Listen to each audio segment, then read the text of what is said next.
নমস্কার সবাইকে, আশা করছি তোমরা সবাই খুব ভালো আছো। আজকে আমরা গেছিলাম কলকাতাতে রাজার একটা হেলথ চেকআপের জন্য।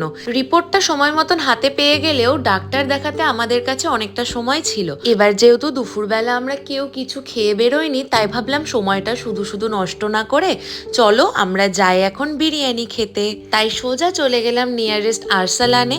আর সেখানে গিয়ে কোনো দিকে তাকাইনি, শুধুমাত্র বিরিয়ানি বিরিয়ানি বিরিয়ানি। আর বিশ্বাস করো, এতক্ষণ ওয়েট করতে হচ্ছিল সেখানে গিয়েও আমরা তো ভাবছিলাম যে এই রে, ডাক্তারটা না আমাদের মিস হয়ে যায়।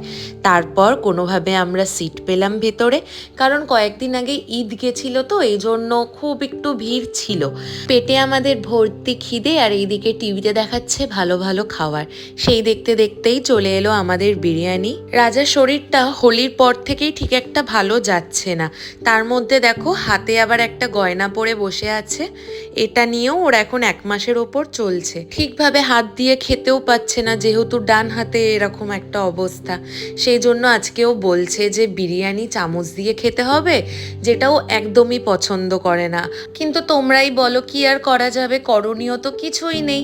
আজকে আমরা হাতে এতটাই কম সময় নিয়ে লাঞ্চের জন্য বেরিয়েছিলাম, মনের ভিতর একটা ভয় কাজ করছিল ডাক্তার দেখানোর সময়টা না অতিক্রম হয়ে যায়। সেই জন্য যত তাড়াতাড়ি সম্ভব আমরা লাঞ্চটা সেরে সোজা চলে যাই ডক্টরের চেম্বারে। তারপর সেখান থেকে আমরা বেরিয়ে সন্ধ্যের পথে মোমো খেয়ে বাড়ি চলে এলাম।